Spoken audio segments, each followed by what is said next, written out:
नमस्ते.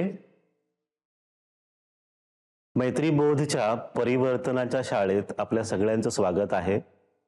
आपण खूप दिवसांपासून शिकत आहोत, वाटचाल करत आहोत. मध्यंतरी आपण सूत्र शिकतो आणि काही भागांनंतर आपण प्रश्न उत्तर, शंका कव्हर करतो आपण. तर तुम्हाला काही प्रश्न असतील, काही शंका असतील, तर विचारत राहा. आपण नक्कीच त्याच्याबद्दल बोलूच.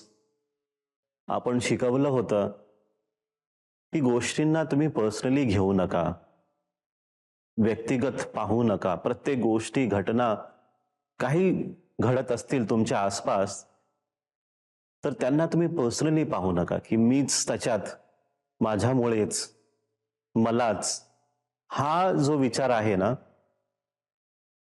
हा विचार तुम्हाला तुमच्या आतमधून काढून टाकायचा आहे किंवा त्या विचारापासून तुम्हाला स्वतःला मुक्त करायचं आहे. आता आपण हे शिकलो अगोदर, पण त्याच्यावरती एक प्रश्न आला, छान प्रश्न आलेला आहे हा. आणि प्रश्न असा आहे की आपण स्वतःला त्या भावनेपासून, व्यक्तिगत होण्याच्या भावनेपासून कसं मुक्त करू? पर्सनली ज्या गोष्टी आपण पाहतो त्या गोष्टींपासून आपण कसं मुक्त होऊ, असा प्रश्न विचारलेला आहे आपल्याला शैलजाजींनी, की काय करता येईल असं. तर ह्याच्या पाठचं पहिलं आपण कारण पाहू, की कारण काय आहे की आपण काच गोष्टी अशा पाहतो, व्यक्तिगतच का पाहतो.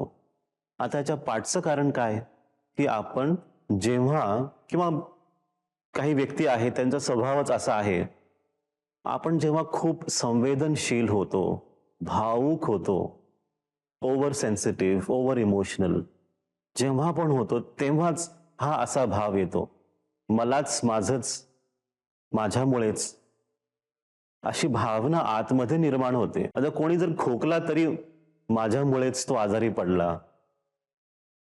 कोण चालत चालत पडला तर अरे माझ्याच विचारांमुळे तो पडला, असंच काहीतरी गैरसमज आपण करून ठेवतो की का प्रत्येक गोष्टी घडते माझ्यामुळेच, आणि त्यांनी जरी काय केलं ते माझ्यामुळेच काहीतरी झालं, मलाच, माझी चूक झाली, किंवा ते तिसऱ्या व्यक्तीला बोलले असं वाटतंय पण ते मलाच सांगत होते.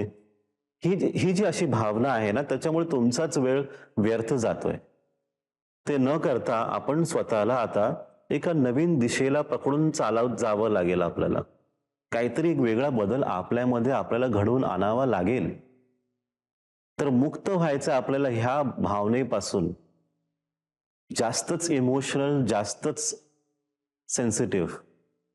आता ह्याच्यामध्ये कसं, की आता आम्ही सांगतो का तुम्हाला की तुम्हाला बॅलन्स करायचंय, संतुलन स्थापित करायचंय. खूप जास्त भावुक नाही किंवा खूप कमी भावुक नाही. इमोशन्स असावे, जास्त किंवा कमी नाही. आता हे इमोशन्स जागेप्रमाणे बदलतात, व्यक्तीप्रमाणे बदलतात. ह्याचं एक उदाहरण आपण पाहू. आता उदाहरण कुठे कसं आहे ते बघा, की एक वकील आहेत, जॉब करत आहेत, कोर्टामध्ये केस लढत आहेत, जज बरोबर बोलत आहेत, त्यांचे क्लायंट्स आहेत, क्लायंट्स बरोबर बोलत आहेत, ऑपोजिट पार्टी बरोबर बोलत आहेत. तर तिकडे एक क्रिया त्यांची नेहमीच होत असते. ती क्रिया काय? आर्ग्युमेंट करणे, म्हणजे प्रश्न उत्तर, इन्क्वायरी करत राहणे, विचारत राहणे, प्रत्येक गोष्टींना शंकेने पाहणे की काहीतरी गडबड आहे, काहीतरी चुकीचं आहे, आणि प्रत्येकाला विचारत राहणे, हे का केलं, तसं काय झालं म्हणून. आता हे त्यांचं काम आहे, ते योग्य आहे, त्यात काही चुकीचं दिसत नाही. पण तेच काम जर तुम्ही घरी घेऊन आलात, तुमची मुलं आहेत, तुमची पत्नी आहे, तुमचे भाऊ बहीण, मित्रपरिवार, आई वडील, तुम्ही त्यांच्या बरोबर सुद्धा तसंच वागलात एक वकील म्हणून, की उद्या तुम्हाला नोटीस देतो, उद्या तुम्ही डॉक्युमेंट साईन करून द्या, की तुमची मला पूर्ण माहिती द्या, लिहून द्या. आता अशाच गोष्टींप्रमाणे जर तुम्ही व्यवहार करायला लागलात तुमच्याच लोकांबरोबर, तर किती अवघड होऊन जाईल. हे उदाहरण देण्याचं पाठचं कारण काय, की तुम्ही तुमच्या जागेप्रमाणे तुमचे भाव बदलले पाहिजेत. एक वकील जेव्हा त्याच्या ऑफिसमधून निघतो, कामातून निघतो, ती वकिली जेव्हा घरी येते तेव्हा सगळ्याच गोष्टी हलून जातात, अस्थिर होतात. तर घरी कसं असावं? तर घरी तुम्ही इमोशनल असावं, भावुक असावं, एकमेकांना समजून घ्यावं. ऑफिसमध्ये असाल, काही जरी काम करत असाल, तर तिकडे तुम्हाला थोडंसं प्रॅक्टिकल राहावं लागतं. गोष्टींना समजून बघावं लागतं. तिकडे इमोशन्स नसावेत. कारण तिकडे इमोशन्सची, भावनेची अपेक्षा ते करतच नाहीयेत. तिकडे फक्त तुम्हाला काम करायचं असतं. तर असं तुम्ही करत राहिला तर तुम्ही संतुलन तुम्हाला स्थापित करता येईल. ऑफिसमध्ये सुद्धा आणि घरी सुद्धा. इथून पुढे आपल्याला जायचं असेल, समजायचं असेल, की ह्या विचारांपासून मुक्त होण्यासाठी आता काय करायचं? तर ह्या विचारांपासून मुक्त व्हायचं असेल तर आपल्याला सत्याला पकडावं लागेल. आध्यात्मिक सत्य. आता आध्यात्मिक सत्य काय आहे? जे आपण शिकवतो, मैत्रीबोध परिवार शिकवतो. आध्यात्मिक सत्य, विश्व हेच एक परिवार आहे. विश्व समुदाय सगळेच आपलाच एक परिवार आहे. सगळे आपलेच आहे. परके कोणच नाही.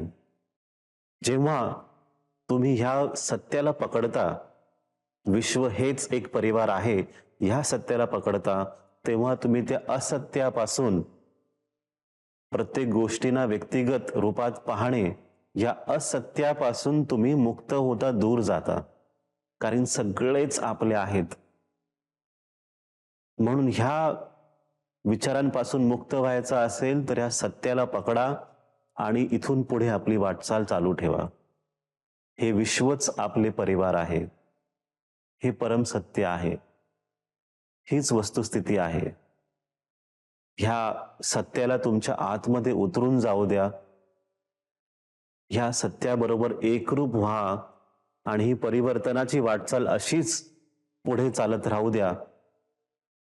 पुढच्या आठवड्यात आपण पुन्हा एकदा नवीन विचारांबरोबर, नवीन सूत्र घेऊन काहीतरी शिकू. तुमच्या सगळ्यांचंच कल्याण होवो, सगळ्यांचंच मंगल होवो. नमस्ते.